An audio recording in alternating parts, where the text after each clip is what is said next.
Tai. I am a student of the Adaptive Leadership Framework and also a colleague of Professor Ron Heifetz. It is my honor to welcome you all to tonight's event. This event is about a fabulous panel of speakers, a fabulous book, which is luckily for sale and signature by the authors after the event. I work closely with Professor Ron Heifetz. He is the founding director of the Center for Public Leadership here at the Harvard Kennedy School. His course is often ranked by alumni as the most influential and useful course years after they graduate. And it is no doubt, it is that way because he has trained hundreds, if not thousands, of students on building adaptive capacity in societies, businesses, nonprofits, and sometimes even people's personal lives. He is also a cellist, a physician, and my favorite person in this zip code. Professor Alexander Grashow is particularly known for his expertise in teaching the adaptive leadership framework in different geographies and in different formats. He loves traveling to Japan, and he is actually a serious Japanese printmaker. Professor Marty Linsky teaches press, politics, public management here at the Harvard Kennedy School. And he, when he's relaxing, runs marathons, 9 marathons to be precise. Finally, our moderator for tonight is Professor Dean Williams, who is very interesting because he has a lot of international expertise. He has worked closely with the governments of Madagascar, Australia, Brunei, East Timor, and Singapore. And he is known, one of his students recalls that he said in his class, "They will get you in the end." So on that interesting positive note, I will hand it over to him. Okay. Do I need this mic? Because we have one. Yeah. Okay, thank you. Don't need two. Okay. This is a real treat tonight to come together to celebrate the birthing of this book by these three gentlemen. Adaptive Leadership, the Adaptive Leadership Handbook. What's the subtitle? How to Change Organizations and the World? We'd keep it modest. Yeah. It's How to Change Organizations and the World. So this is kind of a very bold assertion in regards to the value of the book.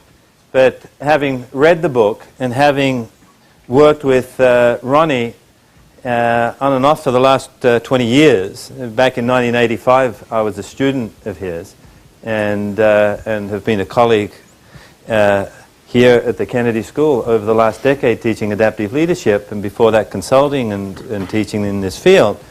I can attest to the value and the importance of this work. And Ronnie's first book was Leadership Without Easy Answers. I don't know how many of you have read that book, but that was a seminal contribution to this field of leadership and put the adaptive leadership framework on the map. The first book to deal with the distinction between leadership and authority and technical work and adaptive work. The book is interesting, but it's also difficult to plow your way through because it's presenting a whole new framework. And together, Marty, who's been at the Kennedy School also, I think, for 20 plus years or thereabouts. 1979. Since 1979? Most of these people weren't born yet. So he has also been involved in politics in the state and teaching adaptive leadership and thinking and writing about this for a long time. And together with Ronnie, they wrote a best-selling book, Leadership on the Line, that talks about the dangers of exercising leadership, particularly on very difficult and demanding challenges. And the demand for this work is so great, they've created a consulting arm, and Alexander manages that and is also one of the consultants inside of that. And together they've come together to put together this new book. on the Adaptive Leadership Handbook. And it's such a valuable contribution because so many people I know who come to me and to our courses are saying, yeah, this is great and I appreciate these ideas, but where, what can I do to learn more about this? What can I read to really build the skills to be able to master this material? So this is their night, and it's an opportunity for you to ask whatever questions you have. We have some microphones around here, and after we just have a brief chat, you'll have the opportunity to go to the mic and say whatever you like or ask whatever you like. And we'll have about an hour of conversation, and followed by a book signing. And those of you who want to buy a copy of the book, there's actually some copies here tonight as well. So, let me begin with Ronnie. Why this book, and how does it differ from the other books that you've written?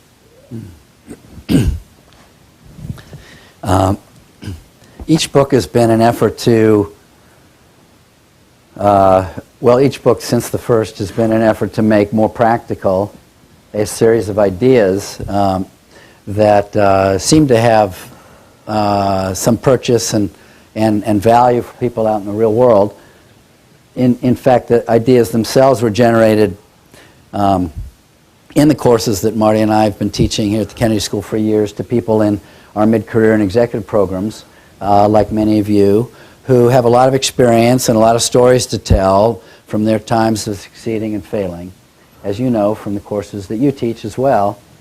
And from these courses, being challenged by students' own cases, over time we began to develop a theory or a model, a framework to interpret the kinds of complex dilemmas that people find themselves caught in the midst of and need some tools to make sense in a practical way of those complex situations. So the first book was really a 10-year effort to begin to come up with such a framework, and then the subsequent book that Marty and I wrote was an effort to get closer to where the tire hits the ground, more practical. And then this recent book is an effort to take that much farther, much closer to the area of practice, so that people reading the book can begin to get a new book building on the experiences that Alexander and Marty and I have had together consulting and parachuting into various organizations across sectors and in different geographies to apply these ideas in real time and in very tough situations. So that was the purpose of the book, to give our readers a chance to bring them to at least whatever progress we've made so far in rendering the ideas applicable and practical. It's not the end of the story. I mean, we're learning every day. We've even learned quite a lot since the publication of the book itself. So it's an ongoing process of continuing to figure out how to apply these ideas close to where people live. But that was the point, to make this stuff accessible and practical, almost to the point where you could read the book and teach yourself through a series of reflective exercises how one could begin to practice leadership in this way. Okay. Let me ask Marty. As we look at the amount of books out there on leadership, there's an awful lot. And probably destroying half the world's forests publishing books on leadership, and so it seems. Buy it on Kindle. Buy it on Kindle. There you go. So the question, why another book on leadership? And by that I'm asking, how is this book different from what's already out there? Not from your own work per se, but how does this push the frontier of our understanding of leadership? I think what we've tried to do, other people would judge how successfully we have, is to make it deeply accessible and practical. Mm-hmm. So we start from the assumption, among other assumptions, that leadership is an activity that's available to people independent of position. And so while the book is written with an eye to that idea that no matter where you are in an organization, that you have the opportunities to exercise leadership. Our experience tells us that people need to think about how to make that real. What do you do tomorrow? What does it mean when to try to exercise leadership in the middle of a meeting? What does it mean to try to exercise leadership in taking some initiative in an organizational life? And so what we've tried to do, and I don't think this is anywhere near the last word on that, is to try to make leadership accessible to people so it's not something you see in the movies, and it's not something you imagine, but it's something that's tangible and real that anybody can do if they have the commitment and passion and will and work on the skill side. Okay, good. Let me ask Alexander. You're dealing with two academics here. Some people would dispute that around here. Some people would say you're wrong by two. Some people would say you're wrong by one. But very few people would agree with that. Well, there you go. Well, they're different from you in some strange way. So older. Okay. So maybe you're all cut from the same mold, I think, probably to do this work. Shorter. Yeah. So, I mean, what do you bring to this in terms of, I mean, you've got a consulting operation here, and you have to be concerned very much so with the practical application of this material. Certainly we are in teaching it, but we've got a little bit of leverage. You've got to play around with ideas, but if you're consulting to a company, they want to know how this stuff impacts the bottom line. Are you saying, even promising, as you engage in consulting assignments, that by virtue of this model, and if they adopt and practice this adaptive leadership framework, particularly the ideas in the book, that it can make a difference in bottom line outcomes? Thanks for getting me out of the question of what it's like to write a book with these people. Yeah, I'm going to be back to that. First of all. I mean, I think the premise of this book is that the future is going to continue to be unstable, and that prosperity may come back in our experience of working with clients, but that's and so that question of what do you do if that's true? How do you operate in instability? And so part of what we're offering is the opportunity of how to do smart risk-taking, how to run smart experiments, and how to negotiate the competing conversations that are either within the organization or the ghosts that exist in the boardroom of either the founders or the sort of people who started the company. And so I think it's more a promise of how to experiment and innovate smartly than a promise that tomorrow is guaranteed to be better. Yeah. I don't think we're into noble failures, but being on a journey with somebody through a process that's going to be difficult is part of what we're trying to offer. Okay, thank you. Now let me ask Ronnie this one, and then we'll open it up to the group for you to ask any questions. Teaching leadership, as you and I do, the MLD 201 or PAL 101 course, it's a very demanding learning experience, experiential exercise that the students go through. And it's critical that they participate for the full duration of the course, that they do all their assignments and reflective activities to kind of come out at the end with some insight in regards to leadership. Through reading a book, can somebody enhance their capacity to exercise leadership? How do you cognitively take them to a level where they can see themselves and see their institutions and these complex systems better and be able to intervene in order to mobilize people to face these tough challenges that you talk about? Well, what we try to do in this book is to get a little closer to, by inserting at the end of each, first of all, unpackaging the ideas so that there are shorter chapters focused on each idea in a more practical way, but then to provide various kinds of reflection exercises and experiments to run in one's own professional setting so that you can kind of learn to work the ideas in real time, one at a time. And in that sense, make it a little bit more like a workbook than than an ordinary book that's just a narrative.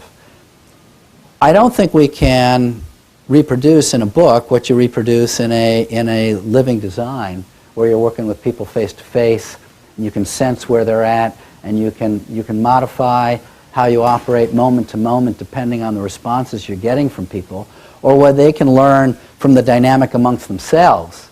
Whereas in a book, it's really an individual's own experience with the material, and even if they have a reading group, it's not the same as what we can design in our courses, where people work their own cases together. So, so I think there are limits to what you can accomplish in a book. But on the other hand, our sense is, from people who've read our works over the years, that that the book can help. It can get people started. It can begin to give them a new way of thinking, or a new set of things to try out, new ways of operating to try out, and maybe that ends up leading to various kinds of experiences that they put themselves into in terms of their own professional development. Indeed, in our consulting work, as well as in our teaching work, some people are attracted to our work because they've come into contact with these books, your book or our books, and they want to learn more in an experiential way. So I mean, there are limits. You know, every format has its design. A 2-day workshop is limited compared to a 3-month course. A 3-month course is limited compared to a 2-year curriculum where you've got 10 courses to work with. You know, each framework has its own design parameters to try to maximize the educational value within that structure. But there's still a yield. You know, the yield may not be 100% of what you can, but there's still value to be produced. Okay, very good. If anyone wants to ask questions, we've got the mics there. Just kind of gravitate to them so we see who you are. While you are gravitating, I'll ask Marty another question. Marty's got a marvelous blog, by the way, on the Cambridge Leadership Associates website, where from time to time he'll talk about current events and the leadership challenges facing the world. If Barack Obama, President Obama, read your book, which hopefully he will, because he's certainly someone with great promise, a lot of hope. We've all got the hope there. So what is something that would resonate for him, that he could really take and use, particularly as he's, you know, putting a whole bunch of problems in front of the country at this particular moment, maybe overwhelming everybody with what he's trying to get done and generating a lot of opposition in that process. So what are a couple of key lessons that would be useful for somebody in high political office as they think about exercising leadership and not just being the quintessential stereotypical politician of... Don't say it with such a sneer. I think Obama has actually embodied some of the ways of being in the world that we would encourage politicians to do. Whether he's got everything right and got the right balance or not is a different question, but there are a couple of things that intrigue me about him. One is, for example, I think his attitude toward trying to deal with the economic turmoil. I think it's kind of ridiculous to think that Obama and the people who work for him have the foggiest idea what to do to fix the economy. He's relying on the same people to try to fix it who got us into this mess. And so it feels to me what he's doing is running a bunch of experiments. Now, he can't stand up and say, good evening, my fellow Americans, I don't have the foggiest idea to how to deal with this problem, because we don't want our authority figures to do that. But in effect, I think that's what he's doing. He's running a bunch of experiments, and one of the things that it's fun to watch is that when one of the experiments doesn't work so well, he cans it. When it seems to be working pretty well but could be worked on, he tweaks it a little bit. When it seems to be working really well, he shoves some more energy behind it. Well, that's one of the ideas that I think is quite at the heart of what we're talking about, that it's not as much about solving problems as it is about running experiments and monitoring them really well to figure out what works. If you're dealing with an uncertain world and a new world, then there are no smart guys that know the answer or smart women that know the answer. There's just a spirit of experimentation. That's one thing that I think he's doing. The second thing that I think he's doing, which is that he is disappointing people, making some hard choices, although I would suggest that he hasn't made enough hard choices. He's making some priority decisions about the promises he's made and the constituencies that supported him as to which ones are really more important to him than others. Let me give you one concrete example of that. He ran on a platform in which he espoused, espoused transparency as a very high value. Best as I can tell, every time transparency has come into conflict with some other thing that he cared about more, he sacrificed transparency. Well, I think that's perfectly fine, because I don't think it's worth sacrificing health care or Afghan policy on the altar of transparency, right? I think, and what people in trying to exercise leadership have to do is to make those kind of hard choices among priorities and not kid themselves that they're in favor of everything. I think we start from a position that you only really know what you care about when it comes into conflict with something else you care about. So I see him wrestling with some of those things. It seems pretty interesting to me. Okay, very good. So with the questions, just tell us who you are and where you're from. And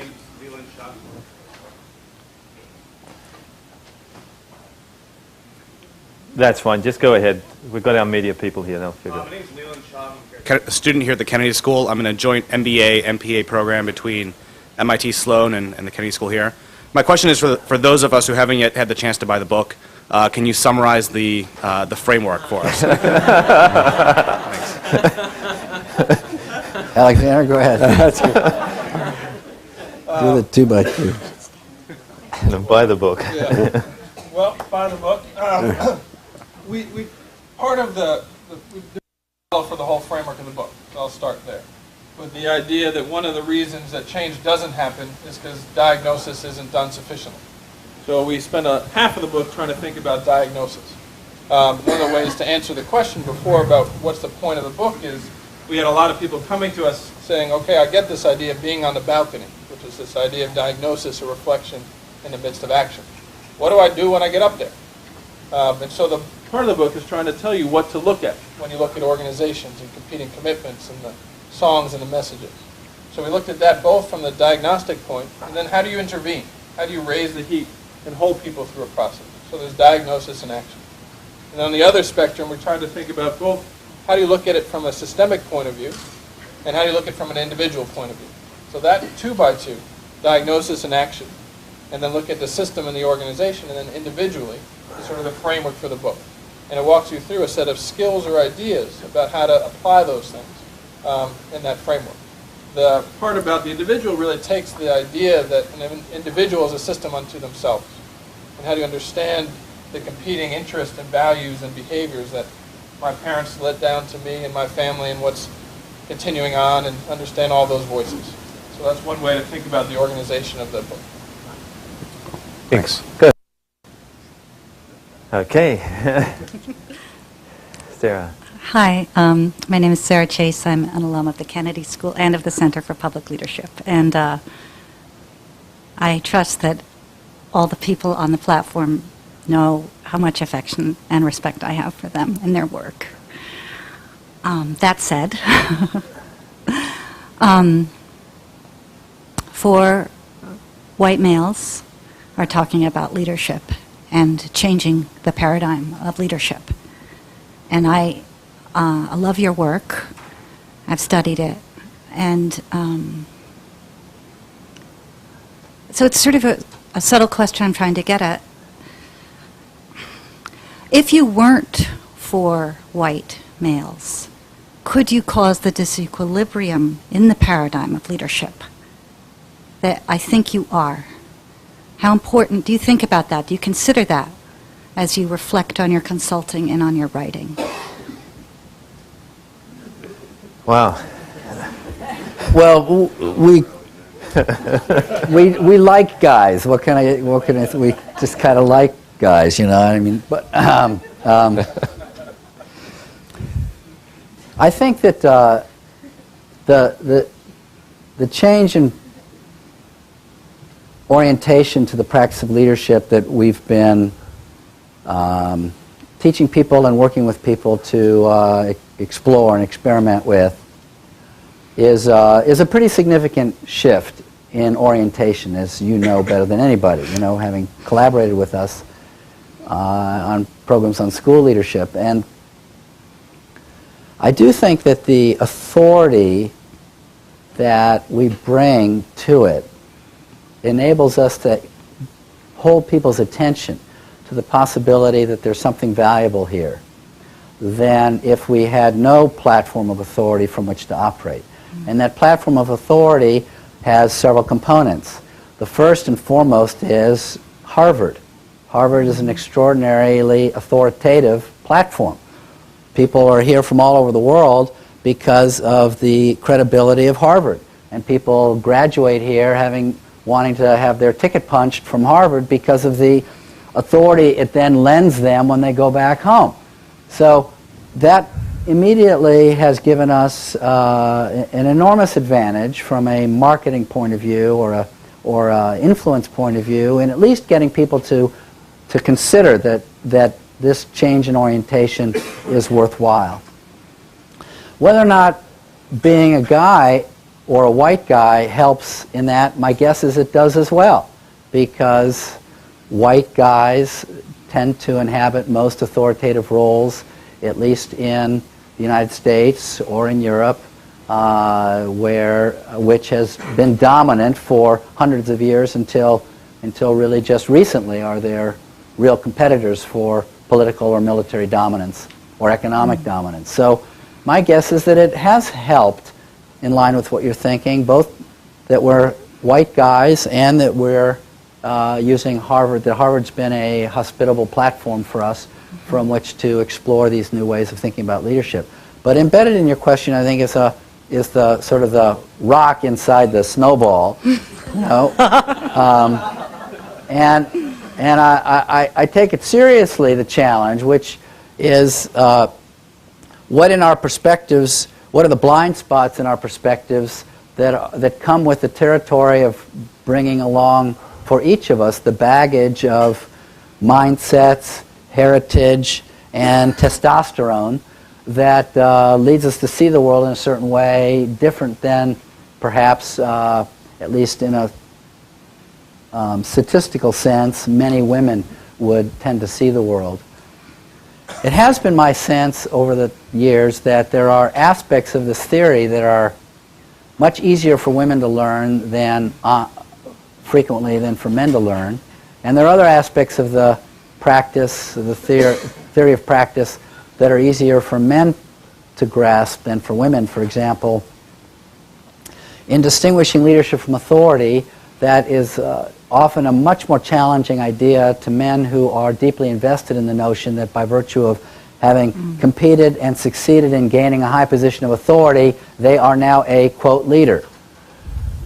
For a lot of women, they've had a lot of experience in practicing leadership without authority for eons, for generations, across cultures around the world. On the other hand, the notion that conflict is a resource and a source of creativity, a source of innovation, is fairly comfortable to men who will beat each other up on the playing field or in the courtroom or in politics or in business every day, and then go out for drinks afterwards because they know that the fight isn't personal. Whereas for women, the conflicts frequently seem more dangerous and therefore less inclined to see conflict as a resource than an impediment. So, I mean, those are just generalizations, but I do think that we've tried to have a perspective on leadership that seems to be acceptable at a minimum to many women who are trying to practice leadership, if not useful. Thank you. And I also acknowledge that there are probably inherent blind spots, and maybe you guys can identify the blind spots that...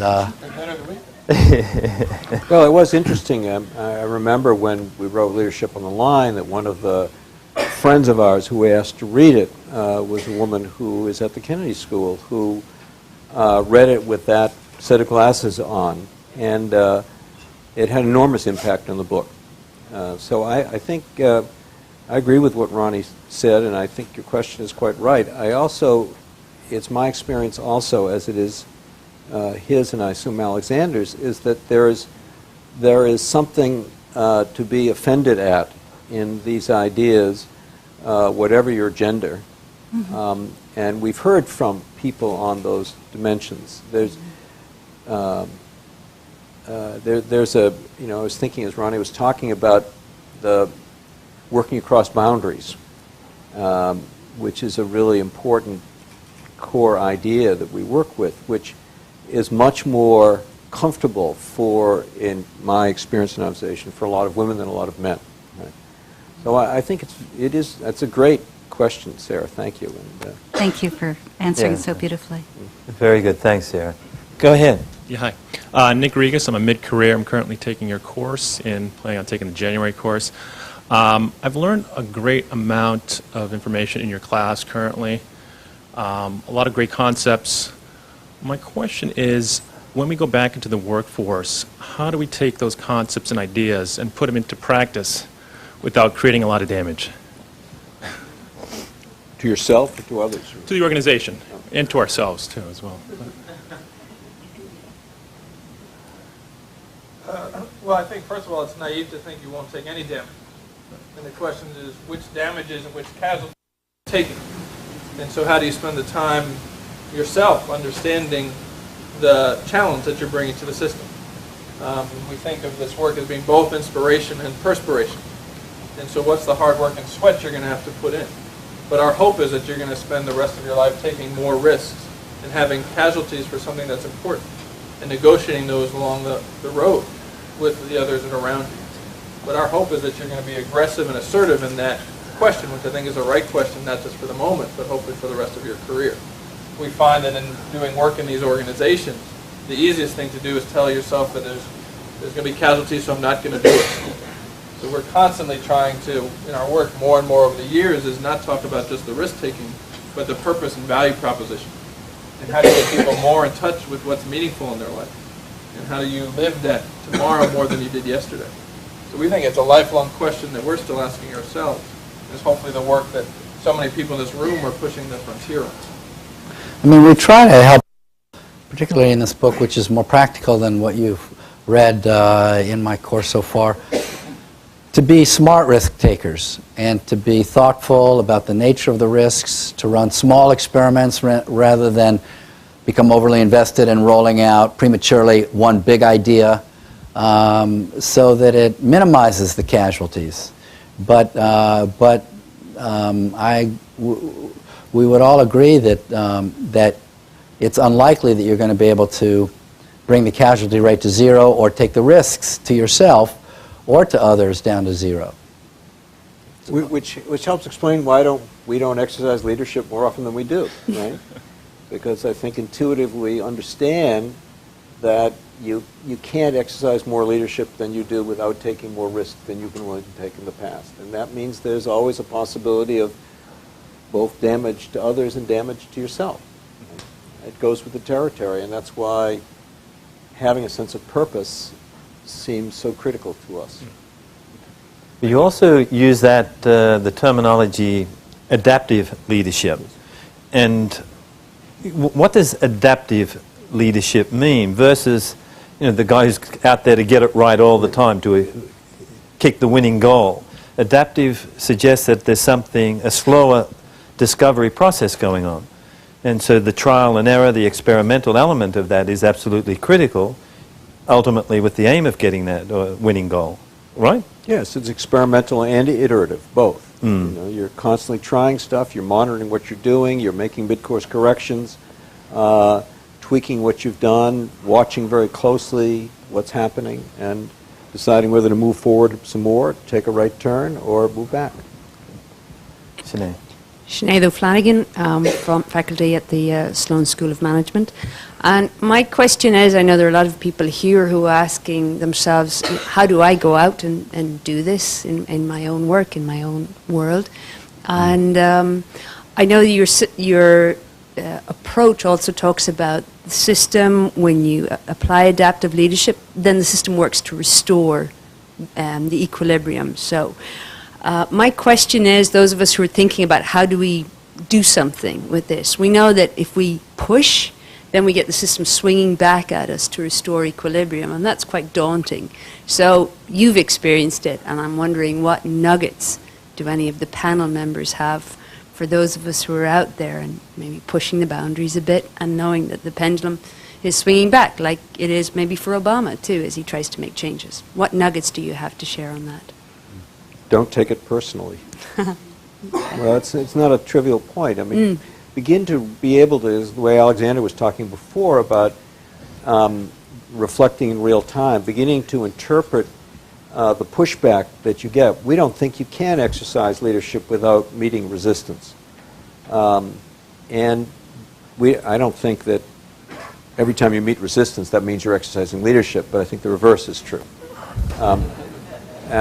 And beginning to interpret that resistance, no matter how it's framed and how it's come, first of all, be able to see it coming, which goes back a little bit to your question, to be able to see it coming. And then to be able to interpret it as a sign that you're doing something that's challenging some deeply held values, and not to take the pushback at face value, because it's often framed as a personal attack. It's often framed as you're a jerk, or you're terrible, or you're the worst boss I ever had, or the worst employee I ever had, some personal attack. And to be able to interpret that not as a personal attack, but as a signal that you represent something threatening and important to the person or the faction or the organization that's coming back at you. I think that's really, really important. It's a lesson that I certainly wish I had learned a long, long time ago. Thank you. Very good. There's a different, one of the things in our consulting work that we find we do more at that point is helping people mourn loss. That we talk about this work, people aren't afraid of change. They're afraid of loss. They're afraid of giving up the way they've learned to be in the world. And so that pushback is them resisting that loss. So holding people through a process of mourning, of letting go, is a thing we're spending more and more time on. Because if we don't do that, the impulse to keep it and desire to keep it is really strong. Okay, great. We'll go here, then we'll come to you. Go ahead. Hi, my name is Tricia Keller, and I'm an MPP2. In my understanding of the adaptive leadership framework, a key part of it is giving the work back. And I'm wondering in your consulting services how you balance the need for deliverables with giving the work back to your clients and having them do some of that. There's a lot of pushback on that. But we're often brought in actually after a big consulting firm has given people a terrific plan and nothing has happened. Because they expected that the plan was going to do the work. So it is a balance, and I don't know if it's fair to tell this story, but I'm going to tell it anyway. The first time Ronnie asked me to do a piece of work that he had, an outside piece of work, I went to his office for some advice. It was a piece of work he couldn't do because there was schedule conflict, so he asked me if I would do it. This must be now close to 20 years ago. Mm-hmm. And so we went and talked about the client, talked about the situation and everything, and then as I was starting to leave, he said, "There's one thing I want you to remember." He said, "These are clients. You don't want to piss them off too much." And I think that was an important insight. That is that part of the way we try to work with people is to see how hard you can push on that dimension without having them disengage. And that's a very subtle process in which we find ourselves constantly trying to read the environment. It is quite typical in a multi-day engagement that on the first night, a group of people go to the senior authority in the room and try to get us fired. So we make it a standard operating procedure to talk to the senior authority about that in advance, so she or he is prepared for that. So instead of being surprised by it, they actually anticipate it. Yeah. Okay, we've got a few questions, so we just kind of run through and go ahead. Hi, my but name again, is... just maybe a last thought on that. I mean, part of the theory is that to pace the work, pace the rate at which you give people back work. You know, I mean, you don't have, a parent doesn't throw the keys to the car to a 6-year-old child and say, go do the shopping. You know, you stretch people at their, right past their, to the point where they can stretch. So, you know, the listening hard to where people are at, and then to push them to be able to take increasing levels of responsibility for tackling problems that seem overwhelming to them. And to pace that process is part of the theory, and in a sense then we've got to practice that ourselves with clients who are overwhelmed in the face of the challenges at their own doorstep. But the place we get fired most often is that problem. Is when our own ambition, what they should do, is greater than their own. So when we listen to ourselves too closely, that's when we get in trouble. And it happens all the time. You don't get fired all the I time. get fired all the time. But it's really hard, especially as a consultant where you don't have someone in a classroom and they have to be there for a semester. Where the payday is on the other side. I mean, from his perspective, the problem certainly much. Okay, go ahead. My name is Carmen Bourbano. I'm a mid-career here at the Kennedy School. I work for the United Nations, and I came to the Kennedy School to think about a new way of thinking about development, which is what I've been working on for the past several years. And as I go through the semester and as I engage with the different professors in the Center for International Development, but also in the Center for Leadership, it seems to me that there's a consensus about something that I already suspected, is that development work and donor work and aid has failed miserably in the past several decades. You know, billions of dollars being wasted and very little to show for it at the end of the day. And as I move forward, I seem to think that there are a lot of connections between your framework of adaptive leadership and what are some of the conclusions that are coming up from new avenues to think about development. Professor Danny Roderick talks about creating an open architecture for processes where countries can identify solutions and problems and solutions to those problems. Or Professor Hausman talks about a self-discovery process within countries, etc. So it seems to me that there is this awareness now that one of the reasons why development has failed is because it's been treated for so long as a technical problem rather than an adaptive challenge. And I'm wondering if you have made that connection of the value of your framework for work in development, both in the theory and the practice of development, and if you're thinking about moving forward on that. World Bank? Well, I think we have, I've had encounters for years with people in the World Bank, and we're currently in the process of working up a larger project with the World Bank that over time, and other development people, but I think the best person to answer this question is Dean, because Dean's gone off himself and spent years living in the field, working on the degree to which these ideas apply or don't apply in some of the toughest development contexts. So, can we pitch it to you? Is that fair? Yeah, it's a great question, and this work is relevant and applicable to international development. And you are right, it's a critical piece that's been missing.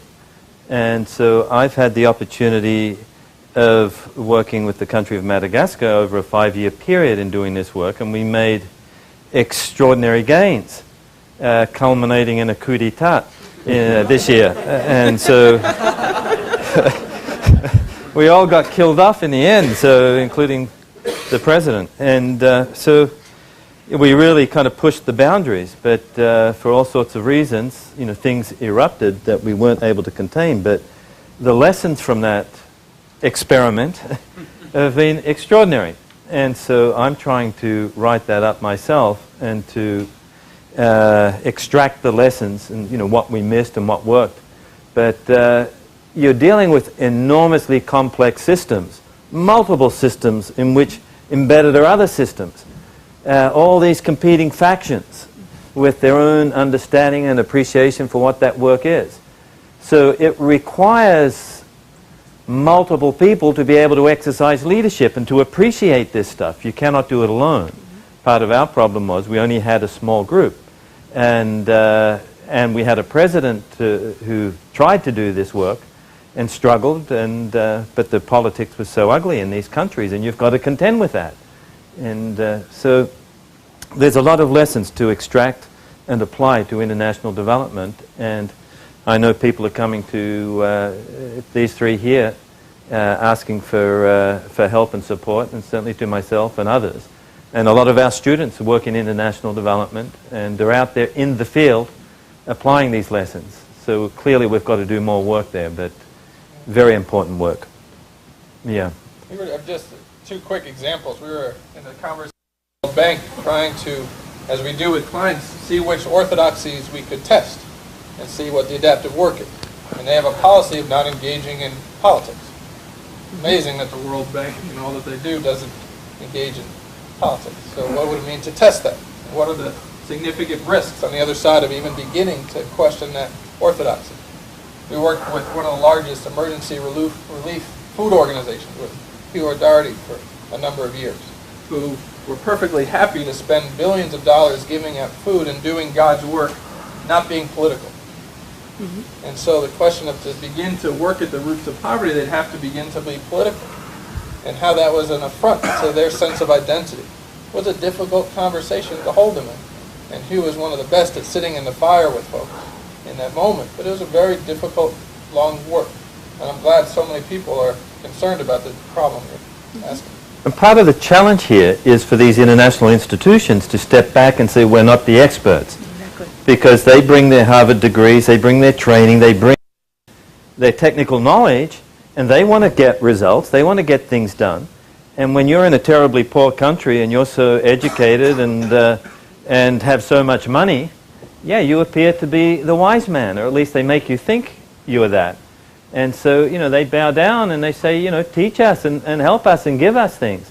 And you get seduced by that. And so, time and again, you see these international institutions trip over themselves in their noble desires to help. And so to be able to pull back and to conduct these experiments and give the work back to the people, which is a critical term in this adaptive leadership framework, is important. Okay, thanks. Hi, I'm Kim Leary, a graduate of the Kennedy School, and my question is about what you've learned from your students. As Maryam reminded us, you've taught collectively many thousands of students, and I'd be interested to know which of your ideas and in your framework, what bears the imprint of the transactions with your students and the executive ed programs, the teaching you've done at the Kennedy School, and other places where you've been taking your ideas? Well, my students have taught me to be a kinder and gentler teacher. I'm a lot nicer now than I was 27 years ago, although it's hard for people to imagine that. You're asking a serious question and a great question, and it's almost impossible to try to summarize an answer or do justice to the question off the cuff. But I'm serious Alexander mentioned before that we're in the business of engaging people in losses as well as gains. And to the students, the losses involve losses in ways of seeing things, losses in the way they understand the world or the way they've operated, losses to some degree in the lessons they carry from their own heritage or their own mentors or teachers, the loyalties they've had to their own ancestry. And sometimes I can be too insensitive in the ways in which I cut close to the bone in challenging people to suffer a loss and entertain a different way of thinking about things. So one of the ongoing streams of lessons for me has been, or ongoing questions over the decades has been, how to deploy my own capacity for aggression usefully. Aggression is not a bad thing. It's not but to deploy it in a way that's skilled, in the same way that a surgeon cuts and there's aggression in the cutting, but the cutting is highly disciplined, not sloppy, the way somebody who is aggressive wielding a knife and doing damage, or only damage.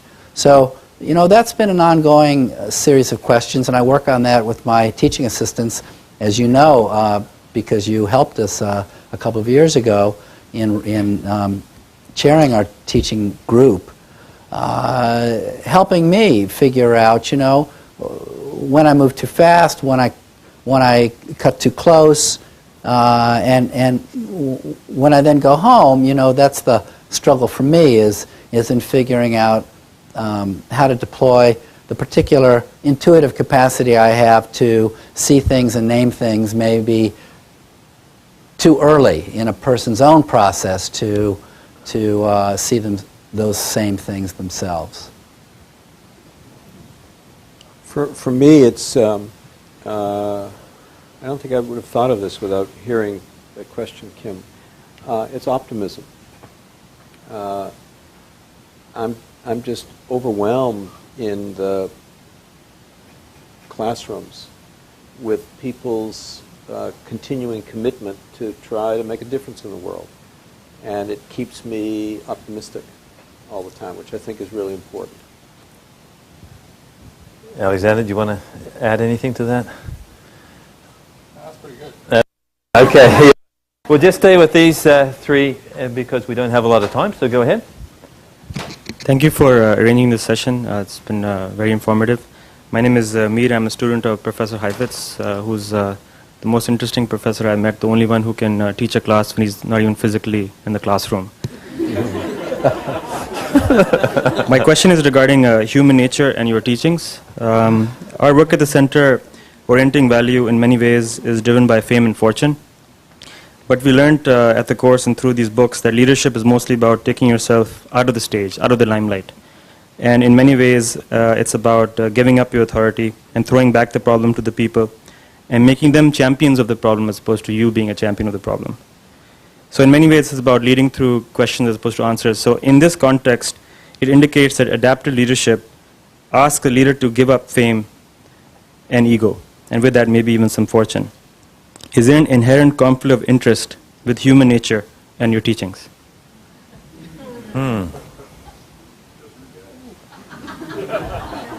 I think human nature is very complex, and it is in conflict with some.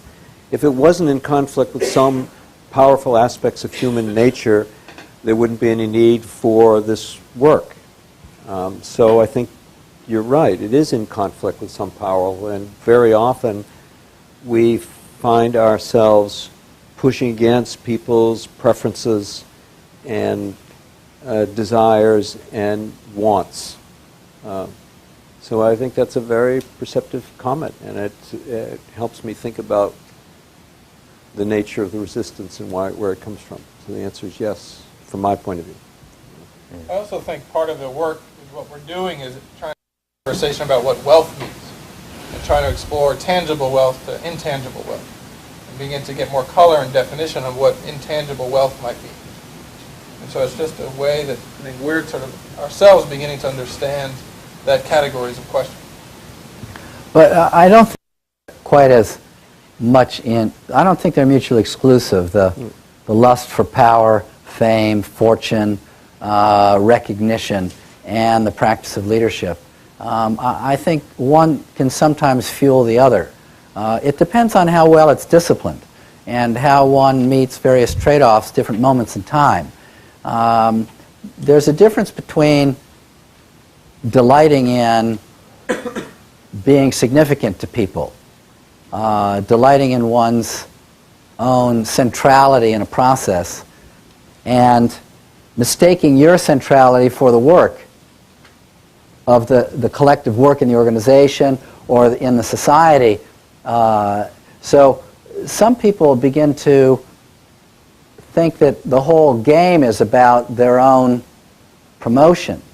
But I think one can have as a benefit, personal benefit, from promoting the welfare of people and mobilizing collective engagement on collective problems. That one of the outcomes of that might be that you become more famous or more significant or more wealthy.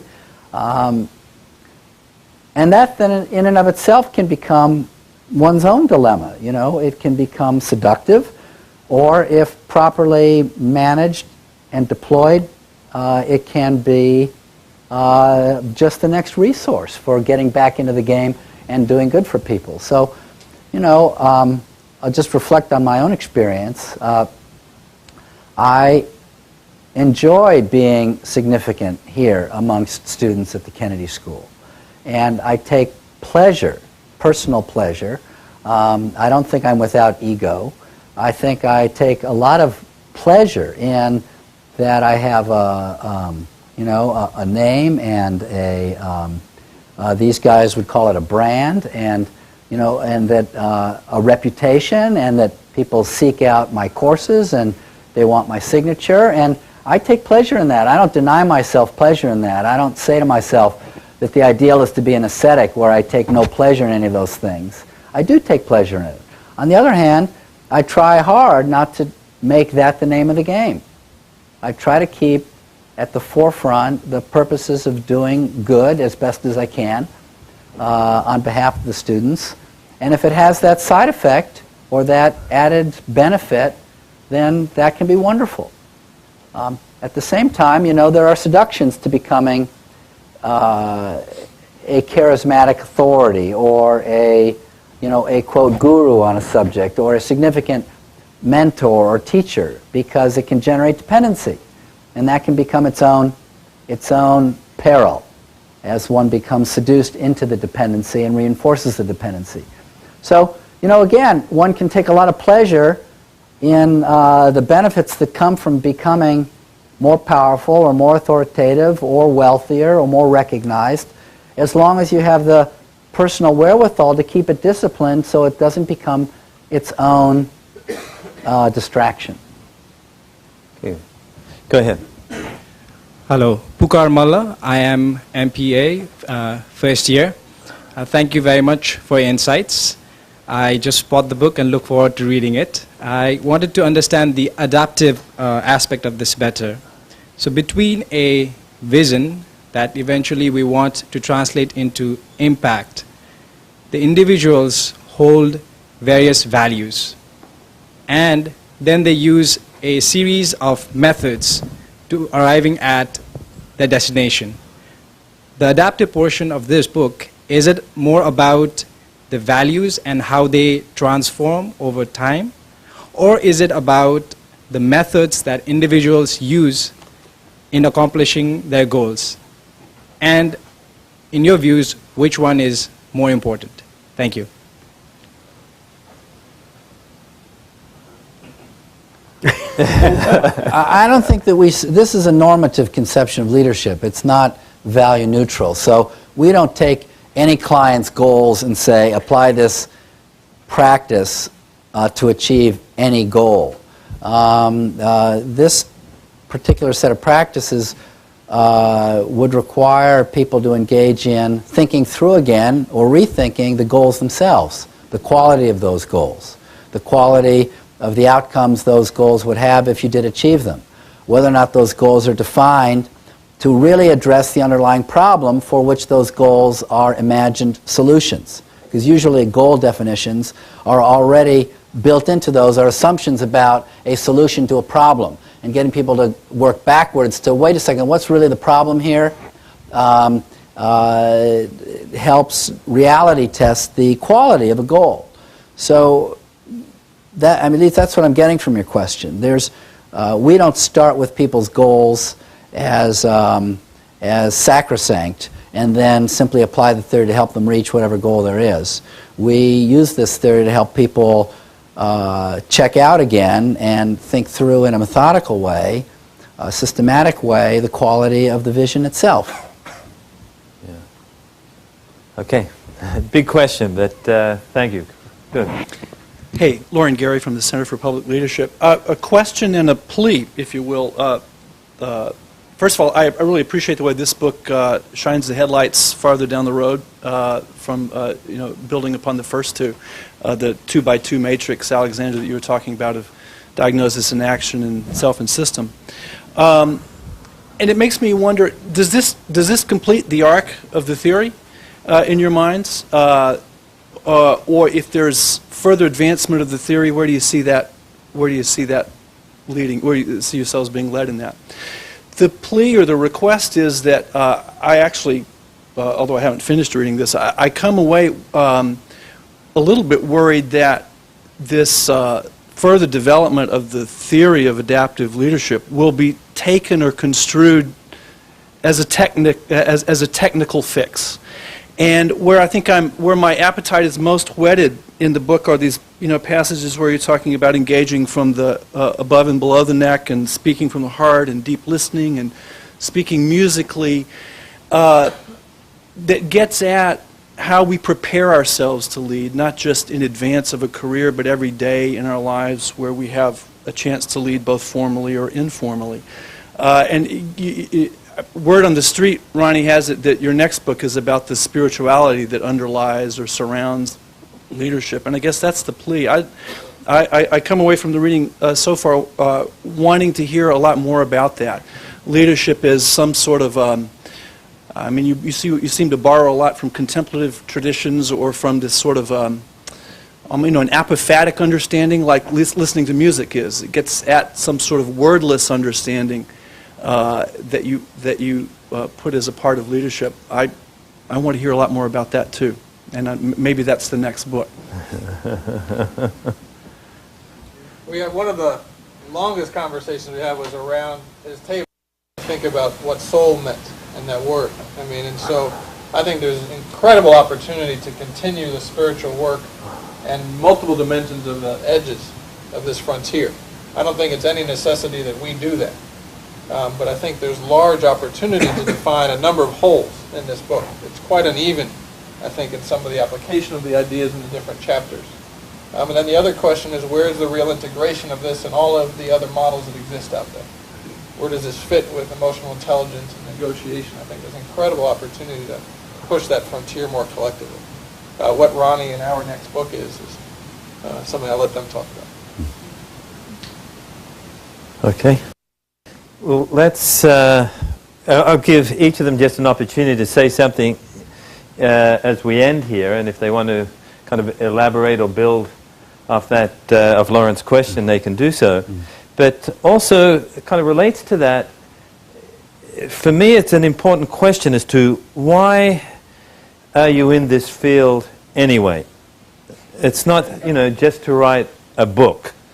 And what attracted you to this field of leadership? Why are you in it? Why are you pushing the boundaries the way you are? And what do you hope to fulfill and accomplish by doing this? Marty. It's a really hard question, and there's several different pathways that it leads to or that stem from it. I think my most noble answer to that is that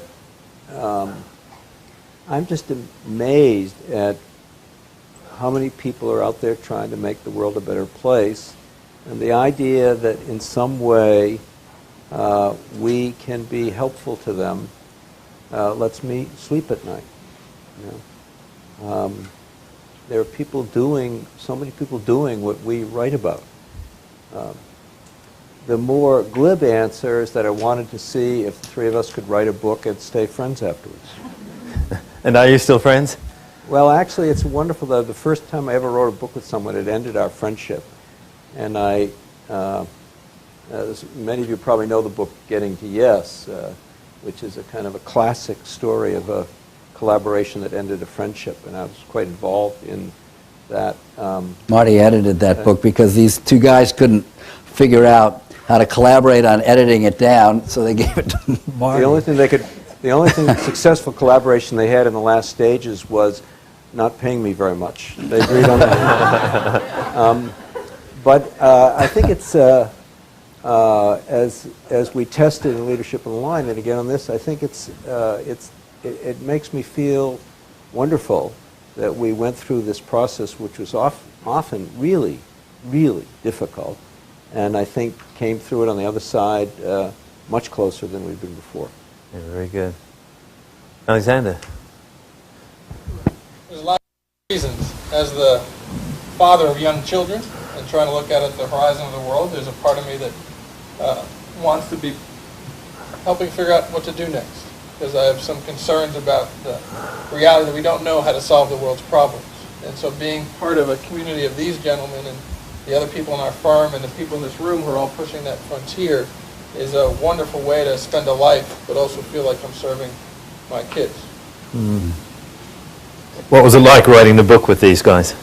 Did you feel like enough time? It was obviously a privilege, and just as much work as the preparation and perspiration that we do with our clients. Very good. Ronnie. I feel so blessed to get to hear the stories of students every year, and that they are willing to share in the classroom and with me real dilemmas that they've experienced in their careers, and have honored me with the opportunity to try to make sense of those, to try to provide advice or helpful frameworks to think them through. And every year it's just so wonderful for me and feels so like such a blessing.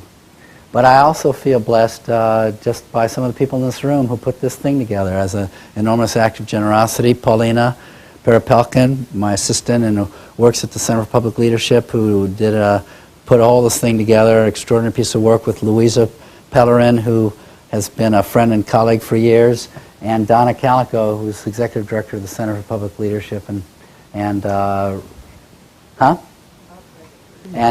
made this possible. So I really want to make sure we thank them for their efforts, because this has been a real joy for me, and I know for these guys.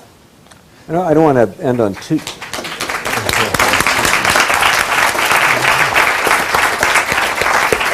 I don't want to end on too sappy a note, but on the subject of people who put this thing together in the broadest sense, there are 10 family members of ours in this room. Oh, yeah. Catherine Herring, and Ani Heifetz, and Milton Heifetz, and Betsy Heifetz, and Ruth Linsky, who celebrated her 96th birthday last week.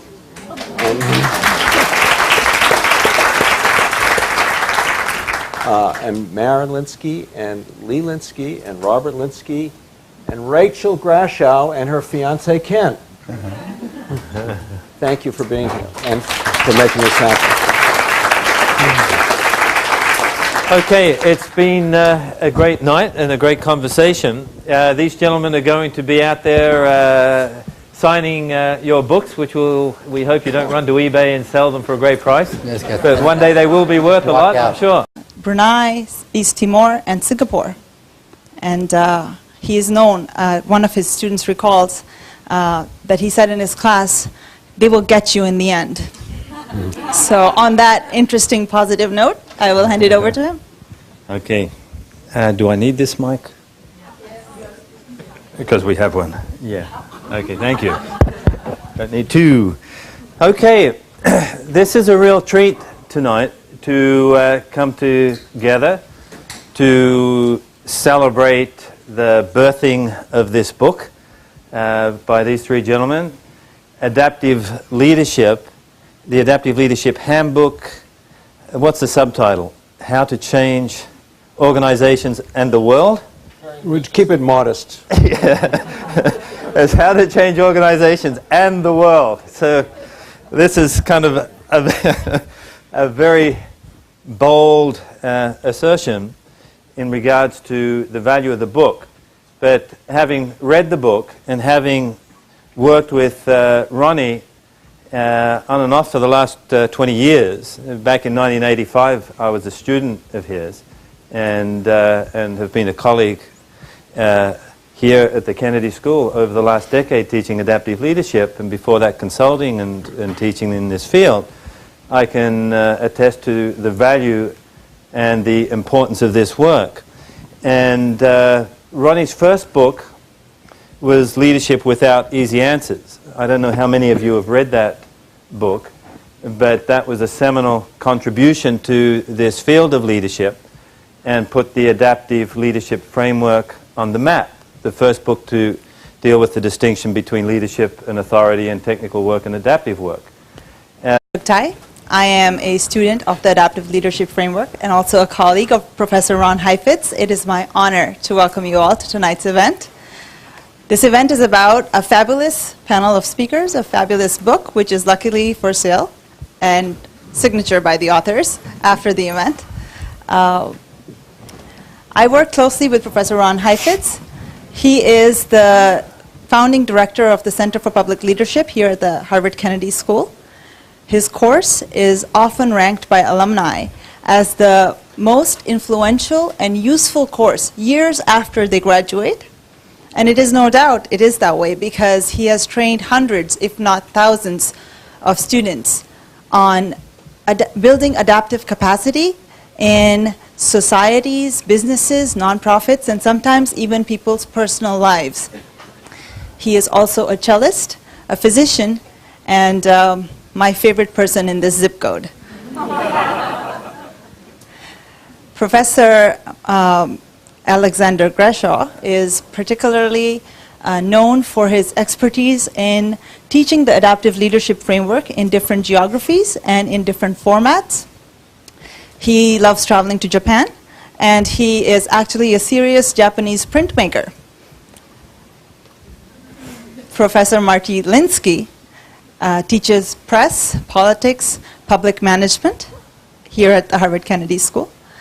And he, when he's relaxing, runs marathons, 9 marathons to be precise. Finally, our moderator for tonight is Professor Dean Williams, who is very interesting because he has a lot of international expertise. He has worked closely with the governments of Madagascar, Australia. Into various organizations across sectors and in different geographies to apply these ideas in real time and in very tough situations. So that was the purpose of the book, to give our readers a chance to bring them to at least whatever progress we've made so far in rendering the ideas applicable and practical. It's not the end of the story. I mean, we're learning every day. We've even learned quite a lot since the publication of the book itself. So it's an ongoing process of continuing to figure out how to apply these ideas close to where people live. But that was the point, to make this stuff accessible and practical, almost to the point where you could read the book and teach yourself through a series of reflective exercises how one could begin to practice leadership in this way. Okay. Let me ask Marty. As we look at the amount of books out there on leadership, there's an awful lot. And probably destroying half the world's forests publishing books on leadership, and so it seems. Buy it on Kindle. Buy it on Kindle. There you go. So the question, why another book on leadership? And by that I'm asking, how is this book different from what's already out there? Not from your own work per se, but how does this push the frontier of our understanding of leadership? I think what we've tried to do, other people would judge how successfully we have, is to make it deeply accessible.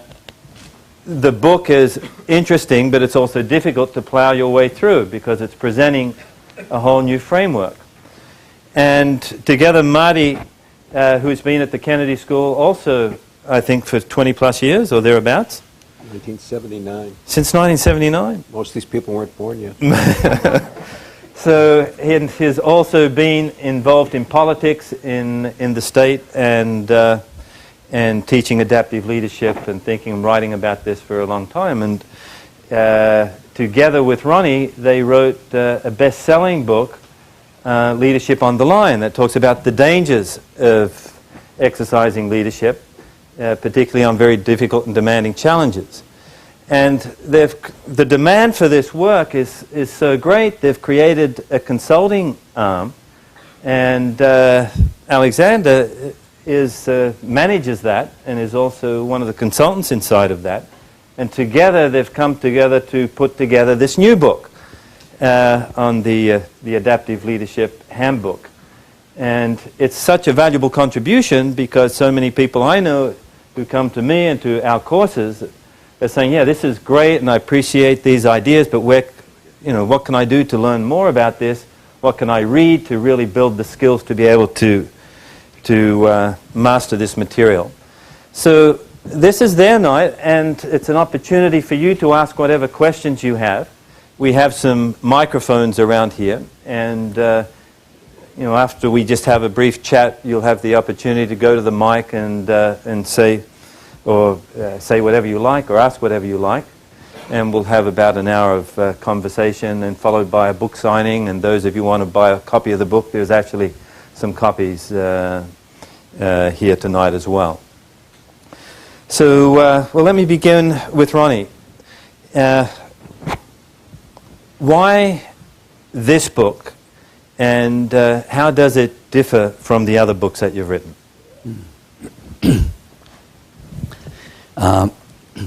Each book has been an effort to, each book since the first has been an effort to make more practical a series of ideas that seem to have some purchase and value for people out in the real world. In fact, the ideas themselves were generated in the courses that Marty and I have been teaching here at the Kennedy School for years to people in our mid-career and executive programs, like many of you, who have a lot of experience and a lot of stories to tell from their times of succeeding and failing, as you know from the courses that you teach as well. And from these courses, being challenged by students' own cases, over time we began to develop a theory or a model, a framework to interpret the kinds of complex dilemmas that people find themselves caught in the midst of and need some tools to make sense in a practical way of those complex situations. So the first book was really a 10-year effort to begin to come up with such a framework, and then the subsequent book that Marty and I wrote was an effort to get closer to where the tire hits the ground, more practical. And then this recent book is an effort to take that much farther, much closer to the area of practice, so that people reading the book can begin to get a new book building on the experiences that Alexander and Marty and I have had together consulting and parachuting